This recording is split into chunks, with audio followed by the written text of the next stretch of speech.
ఎదురు చూస్తున్నాం. ఈరోజు వాక్యము మనము చూస్తున్నాము, వ్యర్థమే వ్యర్థము, సమస్తము వ్యర్థము, సూర్యుని కింద ఉన్నదంతే వ్యర్థం. ఇది ఎవరు ఎందుకు రాశాడు? ఈ సత్యము రాయడానికి అనేక కారణాలు తన జీవితంలో, సొలొమోను తన జీవితంలో ఈజ్ ఎక్స్పీరియన్స్ విత్ లోకం. ఈ లోకంలో ఆయన అనుభవించింది అంతా తెలుసుకొని తర్వాతనే ఇదంతా వ్యర్థమే అనుకున్నాను. మనం కూడా మన జీవితంలో అనేకసారి ఆలోచన ఎలా ఉంటారంటే, నేను అది చేయాలా, ఇది చేయాలా, ఏదేదో చేయాలని అనుకుంటున్నాను. అనుకున్నది తప్పు కాదు, కానీ నీవు నిజంగా దేవుని మార్గంలో, దేవుని నీతి, దేవుని రాజ్యం గురించి నువ్వు వెతికి ఆలోచన చేస్తున్నావా లేదు అనేది మనం పరీక్షించుకొని ఒక్క వాక్య భాగము మనం చదువుకున్నాం. మరి ప్రసక్తి రాసిన మరి 1 నుండి 3 వచనం వరకే చదువుకుందాం. దావీదు కుమారుడు యెరూషలేములో రాజునై ఉండిన ప్రసంగి పలికిన మాటలు వ్యర్థము వ్యర్థమని ప్రసంగి చెప్పుచున్నాడు. వ్యర్థము వ్యర్థము సమస్తము వ్యర్థమే. సూర్యుని క్రింద నరులు పడుచుండు పాటు అంతటి వలన వారికి కలుగుచున్న లాభమేమి?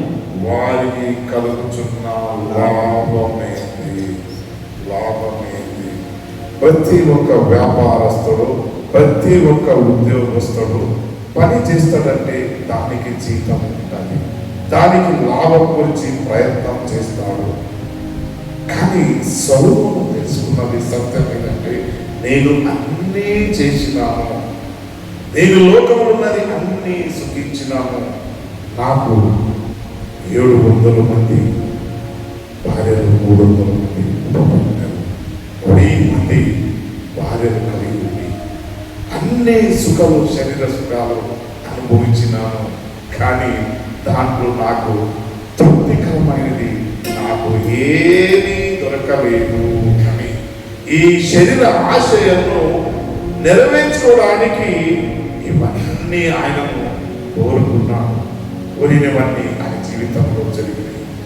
దేవుడు ఒకరోజు ఆయనను అడిగినాడు, సొలొమోను నీకు ఏది కావాలి అని అడిగినప్పుడు దేవుడు ఆయనకు, నాకు జ్ఞానం కావాలి, నేను చిన్న వయసులో ఉన్నాను, నేను ఈ రాజ్య పరిపాలన ఎలాగ చేయాలి, ఈ రాజ్యాల పరిపాలన నేను ఎలాగ చేయాలని, నాకు ఈ రాజ్య పరిపాలన చేయడానికి నాకు జ్ఞానం దయచేయి అన్నాడు దేవుడిని అడిగినప్పుడు, సరే నువ్వు ఏది కూడా అడగలేదు, కానీ నీవు అడిగినది జ్ఞానం అడిగిన. జ్ఞానంతో పాటు నీకు ఏమిస్తానంటే ఐశ్వర్యం ఇచ్చాడు. దేవుడు ఎప్పుడు నీకు జ్ఞానం ఇచ్చి ఐశ్వర్యం ఇచ్చాడు. ఆయన ఏమైపోతున్నాడంటే, ఆయన మెల్లగా దేవుని సన్నిధి నుండి ఆయన దూరముగా వెళ్ళిపోతున్నాడు. దేవుని సన్నిధి. కానీ దేవుడు ఒక వాక్యము ఆత్మతోనే మాట్లాడాడు. ద్వితీయోపదేశ ఖండము 17 ఆయనకు ఏం మాట్లాడాడు? దేవుడు తాను దేవుని వాక్యానికి అవిధేయతగా నడవకూడదు. మరి ఆ వాక్యంలో మనం ఏమున్నది చూసుకున్నాం. ద్వితీయోపదేశ ఖండము 17 ద్వితీయోపదేశ ఖండము 17 తన హృదయము తొలగిపోకున్నట్లు అతడు అనేక స్త్రీలను వివాహము చేసుకోనకూడదు. మొదటి కమెంట్ ఏం చేశాడంటే, నీవు అనేక స్త్రీలను వివాహం చేసుకోకూడదు, చేసుకుంటే నా సన్నిధి నుంచి దూరం వెళ్తావు అని, నువ్వు ఏకపత్నిగా ఉండాలి అని కండిషన్ దేవుడు ఇచ్చాడు. రెండవదాగి మరి మనం చూస్తున్నాం, అతడు రెండవదాగి స్త్రీలు వివాహం చేసుకోకూడదు. రెండవదాగి వెండి బంగారములను అతడు తన కొరకు బహుగా విస్తరింప చేసుకోకూడదు. రెండవదాగి తన కొరకు తాను వెండి బంగారం ఐశ్వర్యం తన గురించి నీవు కూడుకున్నది ఎక్కువగా అతిగా నువ్వు చేసుకోకూడదు అని రెండవదాగి అతను ఈ రీతిగా మరి అతను తన కొరకు బహుగా విస్తరింప చేసుకోకూడదు, తన గురించి విస్తరింప చేయకూడదు. మరి ఏ రోజు ఈ సొలొమోను ఇవన్నీ ఇచ్చిన తర్వాత దేవుని కండిషన్, దేవునితోని సన్నిధి ఉన్న సంబంధం కోల్పోయాడు. అంటే మనిషి ఒక్క రోజే, కొన్ని రోజులు, కొన్ని దినములే చెడిపోవడం.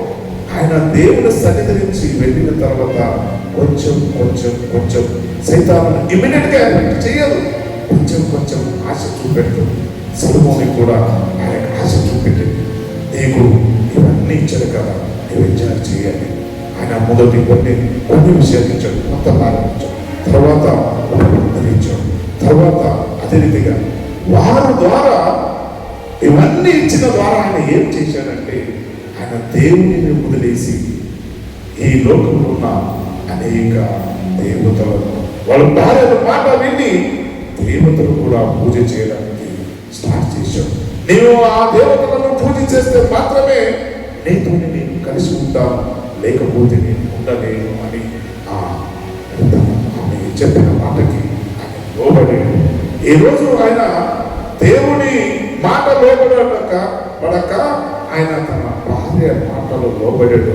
ఆ రోజు నుంచి ఆయన ఏమైపోయింది, దేవుని సన్నిధి నుంచి కొంచెం కొంచెం కొంచెం కొంత దిగిజారిపోవడం తన జీవితం జరిగింది. తర్వాత ఏం చేశాడు?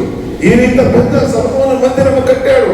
సొలొమోను మందిరము కట్టినప్పుడు సైతాను ఏమనుకుంటుందంటే, నీవు యెహోవా మందిరము కట్టినావు, కానీ నాకు కూడా నువ్వు మందిరం, దేవతలు కూడా నువ్వు మందిరం కట్టాలి అని సైతాను ఆ ఆడవాళ్ళ మనసులో ప్రేరేపణ కలిగించావు. ఆ ప్రేరేపణ కలిగించినప్పుడు ఆ దేవతలు మందిరము, గుడి మందిరము ఆయన కట్టాడు. అక్కడికి పోయి ఆయన ఆరాధన చేయడానికి, వాళ్ళకి నైవేద్యం చేయడానికి చూడండి సోదరి, దేవుడు కోపపడుతున్నాడు. దేవునికి అనేక రీతిగా బాధ కలిగిస్తుంది. కానీ దేవుడు ఒక మాట తన తండ్రికి ఇచ్చాడు. దావీదుకు నేను ఒక మాట ఇచ్చిన, ఏంటంటే నా రాజ్యము దావీదు ద్వారా జరగాలి, ఆయన ద్వారా నేను దావీదు వంశంలో నేను పుట్టాలని దేవునికి ముందే తెలుసు.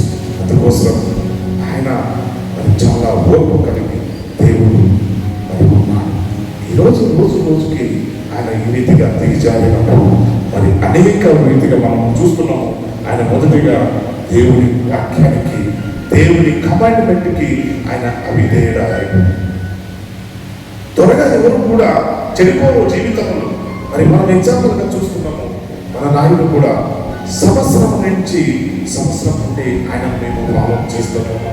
అయ్యా సంఘానికి రా, సంఘ సాహసం కలిగి ఉండు, నీవప్పుడు మారు మనసు పొందుతావు, నీకున్న చీకటి శక్తులు, అంధకార శక్తులు దూరం అయిపోతాయి అని నేను సహాయంగా ఆయన ఇంటికి మా సోదరుతో వెళ్ళిన అనేక మందికి ఈ సత్యము తెలియదు. జాన్సర్ వదిలేసి ఈ రామనాయుడు వదిలేశాడు అనుకున్నాను. సోదరే, నేను వదలలేదు, దేవుడు కూడా వదలలేదు. కానీ ఆయన సైతాను పట్టించి ఆయన ఏమైపోయాడు, ఈ లోకంలో కలిసిపోయి లోక ఆశలు ఏ రీతిగా సొలొమోను ఏ రీతిగా లోక ఆడవాళ్ళతో కలిసిపోయి ఆయన పాపం చేసినప్పుడు దేవుడు శాపం ఇచ్చాడు. ఎప్పుడు సొలొమోనునికి నేను నా వాక్యమును నీవు నా సన్నిధిని నీవు అనుస్తాలేదు, కాబట్టి నేను నీ రాజ్యమును నీ నుండి తీసివేసి వేరెవరికి అప్పగిస్తాను. ఆ రోజు మా సహోదరుడు మరి నాయకుడు గారు ప్రేమించి మరి చచ్చిపోయాడు. కానీ అనేక మంది సంఘస్థులకి ఈ సత్యం తెలియదు. వారు ఏం మాట్లాడుతున్నారు అంటే, జాన్సారు మరి ఈ నాయుడిని ఈ రీతిగా వదిలేశాడు, వదిలేశాడు అంటున్న సోదరి, నేను వదిలేయడానికి నేను ఎవరు? నేను మిమ్మల్ని ప్రేమిస్తున్నాను, మిమ్మల్ని ఆహ్వానిస్తున్నాను. సొలొమోను కూడా దేవుని ప్రేమించాడు, దేవుడిని వదిలేదు. ఏ తల్లి తన పిల్లలన్నీ వదిలేయరు. నీవు రావాలి, నీవు దేవుని సన్నిధిలో ఎదగాలి, నీవు దేవునితో కలిసి భోజనం చెయ్యాలి అని ప్రతి ఒక్క దైవ సేవకుడు ప్రకటిస్తాను. కానీ అనేక మంది అపార్థం చేసుకొని మన జీవితంలో పాడు చేసుకుని సొలొమోను కూడా ఆయన తన జీవితంలో ఈ రీతిగా ఎన్ని సమయంలో అతను ఏం చేశాడని రెండవదాన్ని మనం చూస్తున్నాము. సోదరులు ఆయనకు అనేక సంపద కూడా పెట్టుకున్నాము. అనేక సంపద అవన్నీ నాశనం అయిపోయింది. రెండవది మనం చూస్తున్నాము, దేవుని కన్నా లోకమును ఎక్కువ ప్రేమించారు. దేవుని కన్నా లోకమును ఎవరు ప్రేమించారు? సొలొమోను. ఆయన రాజ్యాన్ని దేవుని కన్నా ఎక్కువ ప్రేమించారు. దేవుడు ఆయనను ప్రేమించి ఆయనను దీవించి ఆయన సర్వ సంపదలను ఇచ్చితే కూడా ఆయన ఏం చేశాడు? దేవునిని వదిలేసి లోకమును ప్రేమించాడు. సోదరి మన దాంట్లో కూడా మనం కూడా అనేక సందర్భంలో మనము ఈ రీతిగా ఉంటున్నామేమో మమ్మల్ని పరీక్షించుకోవాలని దేవుని వాక్యం శ్రమిస్తుంది. సొలొమోను మరి రాజుల గ్రంథము రాజులు 11:1 మనం చూస్తున్నాము. సొలొమోను అనేక విదేశీ స్త్రీలను ప్రేమించారు. విదేశీ స్త్రీలు ఒక్క రాజ్యం నుంచి ఒక్క రాజ్యంకు వెళ్ళినప్పుడు ఆ రాజ్యము మరి ఈ రాజు వస్తున్నాడు, మరి ఇదంతా వాళ్ళ దగ్గర ఉన్న ప్రాపర్టీ అని తీసుకొని వాళ్ళ మీద మరి యుద్ధం చేసి ఆ రాజ్యం తీసుకున్నాడు. మీకు ఆ రాజ్యం తీసుకోలేకపోతే నీవు నాకు ఉపపత్తి ఉండాలి, నా శరీరానికి నీవు నాకు అది ఉండాలని ఇటువంటి ఈ లోక శరీరాశలు పడిపోయి ఆయన రాజ్యం దేవుడు ఆయన నుండి తీసివేశాడని దేవుని కన్నా ఈ లోకమనే ఎక్కువ ప్రేమించాడు. మన జీవితంలో కూడా మనం కూడా లోకమనే ఎక్కువ ప్రేమించే వాళ్ళుగా ఉంటున్నామేమో మమ్మల్ని పరీక్షించాలి. మూడోదాగి మనం చూస్తున్నాము, మరి ఆరాధనలో రాజీ పడటం. ఆయన దేవునికి ఆరాధన చేయట్లేదు. ఎందుకంటే ఆయన సహవాసం అటువంటిది, అతని స్నేహం అటువంటిది. అటువంటి స్నేహంతో నీవు ఏ స్నేహితులు నీకు తోడుకుంటారో నీ గుణ లక్షణాలు కూడా అదే వస్తాయి. సోదరు నేను ఎన్నోసార్లు ఒక మాట చెప్పిన, ఒక ఏమంటారు, ఒక గిని, దానికి ఏమంటారు తెలుగులో? Parrot parrot parrot parrot parrot చిలుక చిలుక చిలుక. ఎస్ సోదరు చిలుక. చిలుక మరి రెండు చిలుకలు ఉన్నాయి.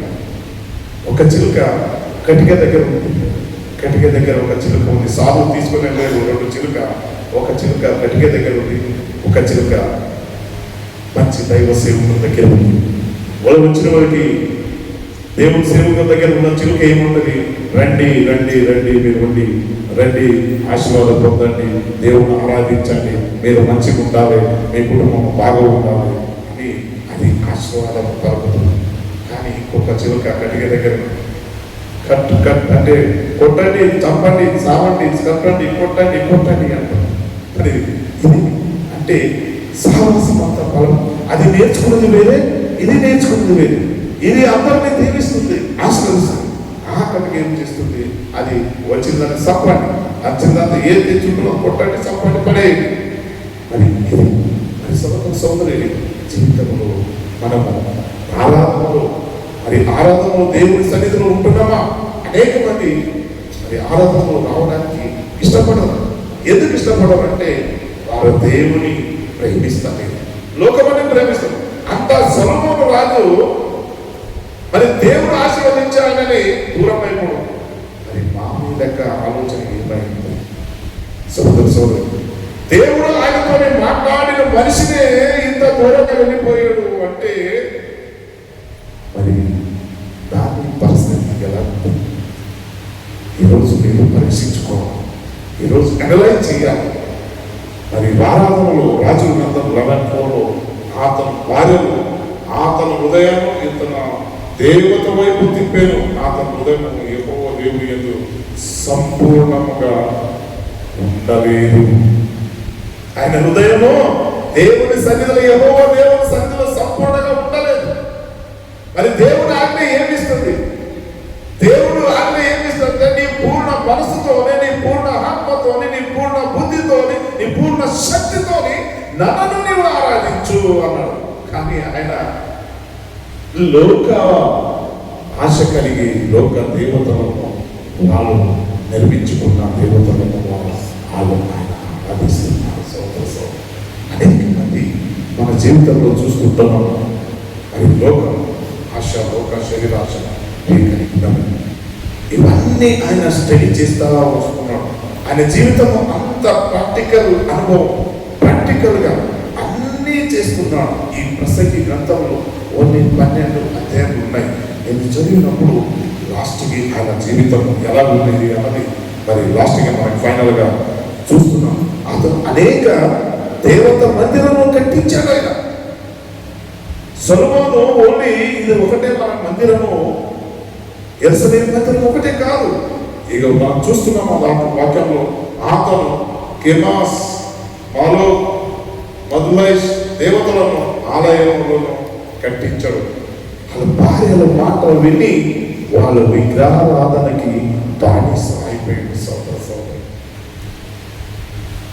ఈరోజు అనేక మంది భార్యల మాటలు ఏది వినాలి అదే వినాలి, అన్నీ వినాలి. సోదరి కొన్ని విషయాలు మీరు జాగ్రత్త పడాలి. సొలొమోను దేవుడితో సహవాసం కలిగిన మనిషిని ఏ రీతిగా తన జీవితం అంతా డే బై డే దిగుజారుతనం అయిపోయింది. మరి 4వది మనం చూస్తున్నాం, ఆశీర్వాదాలు గర్వం.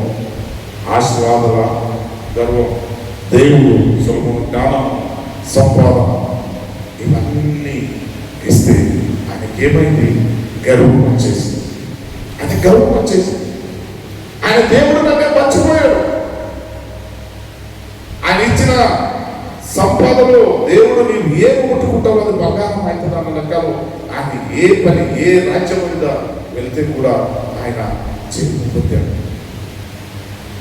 మరి నేను ఇంతగా ఆశీర్వదించినప్పుడు నేను ఎవరికైనా ఒక్కరికైనా సహాయపడుతున్నావా? యేసు నామములో ఎవరికైనా ఒక్క 10 రూపాయలైనా ఇచ్చి వారిని ప్రోత్సహిస్తున్నావా? దేవుని వాక్యం సాధిస్తుంది. పేదలను, దరిద్రులను, విధవరాలను, తల్లిదండ్రులు లేని వారిని మీరు పరామర్శించండి. వారికి మీరు ఏమి చేస్తారో అది నాకు కూడా చేసిన లెక్కగా దేవుని వాక్యం చెప్తుంది. యాకోబు 1:27 నీవు నా నామములో మీరు ఏమి చేస్తారో, నీవు ఒక్క చెంబు నీరు ఇస్తే కూడా, ఒక గ్లాసు నీరు ఇస్తే కూడా అది పరలోకంలో లిఖితపడుతుంది. సోదరి మనం అనేక సార్లు మర్చిపోతాం. ఏమయ్యా వారికి చేస్తే మనకేం వస్తుంది? అయ్యా నీకు ఈ లోకం నీకు ఏమి రాకపోవచ్చు, కానీ నీవు ఆ జీవ గ్రంథంలో నీ పేరు ఉంటది. ఫలానా వ్యక్తికి ఒక్కరోజు నీవు ఒక గ్లాస్ నీరు ఇచ్చినవయ్యా, ఆయన ఆకలితో ఉన్నప్పుడు ఆయన దాహమును తీర్చినావు. మరి ఇది నిన్న వాళ్ళని నేను నెరవేరును ప్రేమించు. మనం నిజంగా ప్రేమిస్తున్నామా? మన ప్రేమ ఓన్లీ ఒట్టిదేనా ప్రేమ? నా భార్య, నా పిల్లలు, నేను బాగుంటే చాలు, ఇదే మన ప్రేమ. కానీ దేవుడు వాక్యంలో సందేశంలో చెప్తున్నాడు, నిన్ను వాళ్ళే నేను ప్రేమించాలయ్యా అన్నాడు. మరి నిజంగా మరి ఆయన కమాండ్మెంట్స్ మనం ఫాలో అవుతున్నాం. సోదరి ఈరోజు దేవుడు నీతో మాట్లాడుతున్నాడు. నీకు అంత ఆశీర్వాదం ఇచ్చిన, కానీ నా సన్నిధిలో నీవు వచ్చి నన్ను స్తుతిస్తున్నావా? నన్ను ఆరాధిస్తున్నావా? నా సన్నిధిలో ఒక్క రోజు, ఒక్క గంట నా సన్నిధిలో నీవు గడుపుతున్నావా? ఎప్పుడు చూస్తే లోకాశ, శరీరాశ, జీవుడు తప్ప నేను ఎలాగ బతకాలి, ఎలాగ జీవించాలి, నా పిల్లలు ఎలాగా పోషించబడాలి, వాళ్ళు ఎలాగా బాగుపడాలి. అయ్యా దేవుడు శ్రమిస్తున్నాడు, నేను నీకు తోడుకున్నానయ్యా. నీవెందుకు భయపడుతున్నావు? నా ఎందుకు భయభక్తి కలిగి ఉంటే నీకు ఏం కావాలో నేను ఇచ్చేవాడు నేనే కదా. సర్వ సృష్టించిన వాడు నేనే. సొలొమోనుకు జ్ఞానం ఇచ్చిన వాడు నేనే. సొలొమోనుకు ఆశీర్వాదం ఇచ్చిన శ్రీ సంపదలు ఇచ్చిన వాడు నేనే కదా. నీకెందుకు ఇయ్యాను? నన్ను అడుగు. నన్ను అడుగు, నీ వదిలితే నేను ఇస్తానయ్యా అని మనం ఆశీర్వాదపోతామంటే ఆయన అడగాలి, ఆయన సన్నిధికి రావాలి. వస్తేనే కదా మనకి ఇవన్నీ దొరుకుతాయి. అందుకోసమే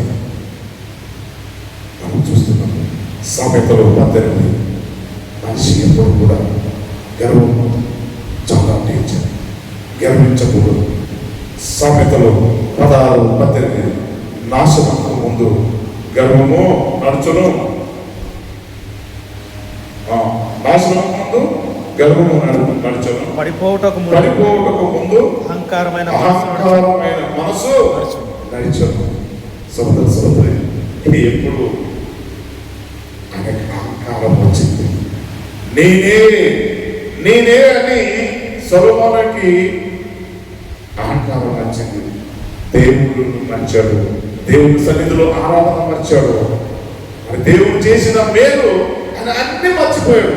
మనకు కూడా మన కుటుంబంలో దేవుడు చేసిన ఉపకారాలన్నీ మర్చిపోతాం. అనేకసారిగా అనిపిస్తున్నాం, అనుకుంటాం మనం, అయ్యా వారికి అన్ని దీవించాడు, మరి మమ్మల్ని ఎందుకు దీవిస్తాను?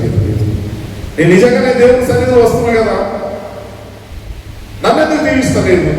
అయ్యా, wait and see that the god is good. నీకు సమయం వచ్చినప్పుడు నేను సహాయం చేస్తున్నాను. నీ ఓర్పు సహనం కలిగి ఉండాలి. ఒట్టిగా ఇప్పుడు మీరు వచ్చారంటే ఒట్టిగా రాలేదు. దేవుడు మిమ్మల్ని పిలిచినాడు. ఈ వాక్యం మీరు వినాలి.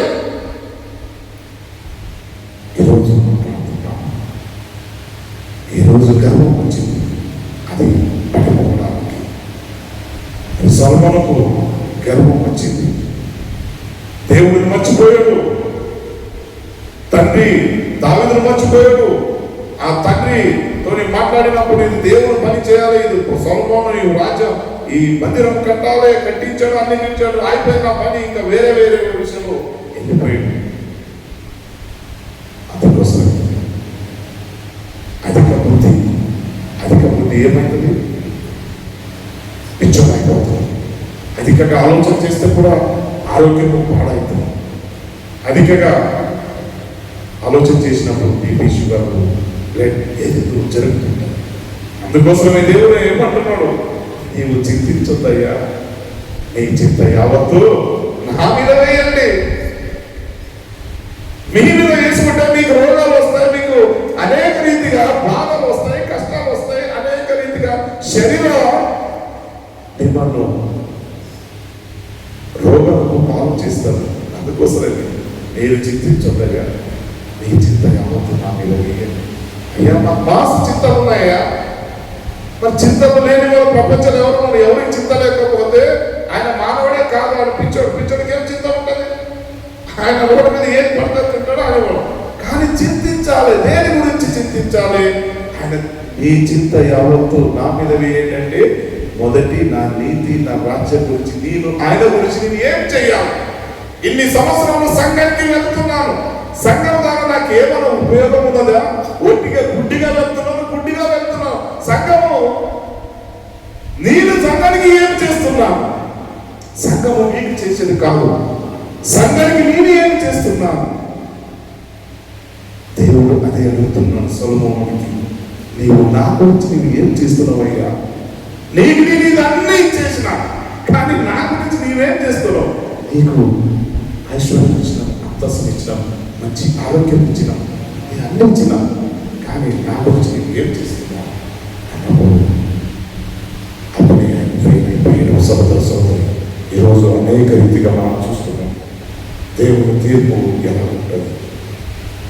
వాక్యంలో మనకి సెలవిస్తుంది. ఒక తల్లి కొడుకు చిన్నప్పుడే ఆయనకు స్కూల్కి పంపిస్తాం. తండ్రి నేను పంపించినప్పుడు ఆయన స్టార్టింగ్ ఏం చేస్తాడంటే, ఒక పెన్సిల్ దొంగ పని చేస్తాడు. ఆ దొంగ పని చేసుకొని, మమ్మీ నీవు పెన్సిల్ కొన్నది వద్దు, నీకు పక్క ఉన్న ఆయన దగ్గర నుంచి ఒక పెన్సిల్ తెచ్చిన. తల్లి ఏమని, శబాష్ బేట, మంచి పని చేసినావు అంటుంది తల్లి. నీ అవసరం తీరిపోయింది కదా, నీవు దొంగతనం చేసినావో మంచితనం చేసినావో, కానీ నీ అవసరం తీరింది కదా. కానీ ఆయన చేసింది దొంగ పని. తల్లికి చెప్పాడు, మంచి పని చేసినాం బేట. కొన్ని రోజుల తర్వాత ఇంకొక దొంగ పని చేశాడు. చేస్తే కూడా మంచి పని చేసినాం బేట, మా అవసరం తీర్చినాం. నాకు అవసరం ఉంటే ఒక 10,000 5,000 అవసరం ఉంటే ఎవరో దగ్గర ఇట్లా వెళ్తా వాళ్ళ దగ్గర పాకెట్ కొట్టేసిన మమ్మీ ఇక తెచ్చిన 10,000 ఉన్నాయి చూడు అని తల్లికి చాలా ఖుషి అయిపోయి, అమ్మో నా కొడుకు మంచి పని చేస్తున్నాడు, ఒకరోజు ఇది చేశాడు, ఒకరోజు 10,000 తెచ్చాడు, నా కుటుంబానికి ఏమి ఇబ్బంది ఏం లేదు. తల్లి అనుకున్నది ఒక్కరోజు పెద్ద బ్యాంకుని దొంగతనం చేయడానికి వెళ్ళాడు. అప్పుడు పట్టుబడినప్పుడు పోలీసు వాళ్ళు పట్టుకొని ఆయన తీసుకొని పోయి జైలు వేశాను. జైలు వేసినప్పుడు ఆఖరికి ఆయనకు సజా అయిపోయింది. ఆయనకు సంపాలి, ఈయన పెద్ద నేరమే చేశాడనే సజెషన్ ఇచ్చినప్పుడు జడ్జు అడిగాడు, బాబు నీవు ఈ రోజు నుంచి కథం, నీ జీవితం కథమైంది, కానీ నీ ఆఖరి కోరిక ఏమున్నది చెప్పయ్యా బాబు. ఏం లేదయ్యా, నాకు ఆఖరి కోరిక నా తల్లిని చూడాలని ఒక ఆఖరి కోరిక ఉన్నది. సరే నీ తల్లిని చూడాలని ఆయన తల్లిని పిలిపించినప్పుడు మరి మీ తల్లి వచ్చిన మాట్లాడు. మా తల్లి దగ్గరికి తల్లి దగ్గరికి పోయి, అమ్మా నీ చెవు నా ఇక్కడ నీ చెవు ఇయ్యాలి, నీకు పర్సనల్గా నేను మాట్లాడాలి, నీ చెవు ఇయ్యాలి.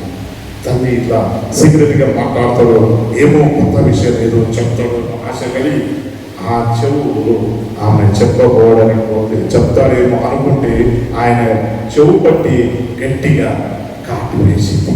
అమ్మా అని తల్లి ఏ కూర్చుని ఎందుకు పెట్ట, ఎందుకు ఈ పని చేసిన? ఆ రోజు నీవు నన్ను శిక్షించలేకపోతే, ఆ రోజు నేను దొంగ పని చేసినప్పుడు నీవు శిక్షించలేకపోతే ఈ రోజు నేను ఈ దొంగ ఈ జైలు ఉండేవాడే కాదు. కారణమేరు నీవే అమ్మా, కారణము నీవే. సోదరి మన జీవితంలో కూడా కొన్నిసార్లు ఇటువంటి జరుగుతుంటాయి. మీరు వెనక ముందు మన పిల్లలను మనం చూసుకో బాధ్యత మనది. వారు ఏ త్రోవలో వెళ్తున్నారు, ఎవరితో తిరుగుతున్నారు, ఎవరు సావాసం చేస్తున్నారు, మీరు ఎప్పుడు కూడా మీ కళ్ళ దృష్టి మీ పిల్లల మీద ఉంటేనే వారు రోజు ఎదుగుతారు. సోదరు ఈరోజు వాక్యం ద్వారా మిమ్మల్ని హెచ్చరిస్తుంది.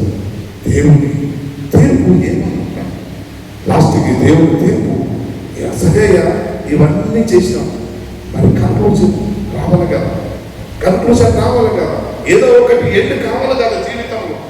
సులభం ఇవన్నీ చూసిన తర్వాత అప్పుడు ఆయనకు సత్యము తెలిసిపోయింది. అయ్యో అని ఏడుస్తున్నాడు, అయ్యో అని బాధపడుతున్నాడు. అప్పుడు ఈ వాక్యము రాస్తాడు, మన్నాయి ఉన్నది మన్నుకి చేరలే, మరలా భూమికి ఆత్మ దాన్ని దయచేసిన దేవుని యుద్ధకు మరలా పోవడం సమస్తము వ్యర్థము వాస్తవాన్ని ప్రసంగి చెబుతున్నాడు. సమస్తం వ్యర్థమే, ఏది కూడా ఇది సమస్తము వ్యర్థమే, అన్ని వ్యర్థమే. ఇది మన్నిన పుట్టిన జీవితము, ఇది మళ్ళా మన్నులే కలిసిపోవాలి. దేవుడు ఆత్మ దేవుని సన్నిధికి వెళ్ళిపోవాలి. నీవు శాశ్వతమైన లోకంలో కాదయ్యా అని అప్పుడు ఆయన తెలుసుకుంటారు. సత్యం తెలుసుకొని కన్నీరుతో ప్రార్థన చేస్తున్నాడు. అయ్యా అన్ని వ్యర్థమయ్యా, సర్వము వ్యర్థమే, సూర్యుని కిందది అన్ని వ్యర్థమే. ఏదో ఒక రోజు మా జీవితంలో మట్టిలో కలిసిపోవలసిందే. అది ఎవరు శాశ్వతంగా ఉంటారు. కానీ మనకి సత్యము తెలిసింది కాబట్టి ఆ నిత్య జీవముకు వెళ్ళాలంటే ప్రభువును యేసు ప్రభువును సొంత రక్షకనాన్ని అంగీకరిస్తే మాత్రమే ఆయన నిత్య రాజ్యంలో చేరుతాం. అది అనేక మందికి యేసు ప్రభువు నమ్మితే మాత్రం సత్యము దేవుని వాక్యములు మనకి సెలవిస్తుంది. నేనే మార్గము, నేనే సత్యం, నేనే జీవం, నన్న నామాల వరకు ఎవరు కూడా నా తండ్రి వద్దకి రాలేరు అని కడగండిగా యేసు ప్రభువు తన వాక్యంలో సెలవించినప్పుడు అనేక మంది అంటే యేసు ప్రభునే దేవుడా అని అనేక రీతిగా అడుగుతాం. కానీ అనేక దేవతలు దేవుడు ఉన్నారు, కానీ ఎవరు కూడా నన్ను నమ్మితే తప్ప వేరే మార్గమే లేదు అన్న ఏ ప్రపంచంలో ఎవరో లేదు చెప్పలేదు. యేసు ప్రభు ఒకటే చెప్పాడు, నన్ను నమ్మితే మాత్రమే నీవు నిత్యరాజు. వారి నమ్మని నమ్మకపోని నేను చింతించొద్దు. ఓన్లీ మన పని ఏంటి? సువార్త ప్రకటించున్నదే మన పని. నమ్మేవారు నమ్మని నమ్మలేకపోని దాని గురించి మనం చింతించవద్దు. అందుకే సొలొమోను కూడా సత్యం ఎప్పుడు తెలుసుకున్నాడు? అన్నీ వదిలిపెట్టేశాడు. అన్నీ వదిలిపెట్టేసి దేవుని నీతి, దేవుని రాజ్యం గురించి మరి ఆయన అప్పుడు ప్రాయశ్చిత్తం పడాడు. మరి నా మీ జీవితం కూడా ప్రాయశ్చిత్తం పడాలి. మనము వెనక నుంచి ఏమన్నా పొరపాటులో ఏమన్నా చేసి ఉంది. మరి అందుకే లాస్ట్కి ఒక వచనం ప్రసంగి 12:13 దేవుని యందు భయభక్తి కలిగి ఉండుట, దేవుని యందు భయభక్తి కలిగి ఉండుట, ఆయన కట్టడలను అనుసరించి నడుచుండడం వలని మానవ కోటికి ఇది ఏ విధి. ఆయన కట్టడలను అనుసరించి నడుచుటయే మానవ కోటికి ఇది ఏ విధి. ఆ కట్టడలను అనుసరిస్తే మాత్రమే మనకి పరలోకంలో స్థానము దొరుకుతుంది. లేకపోతే ఆయన కట్టడలు మనం అనుసరించలేకపోతే there is no in heaven, there is no in heaven.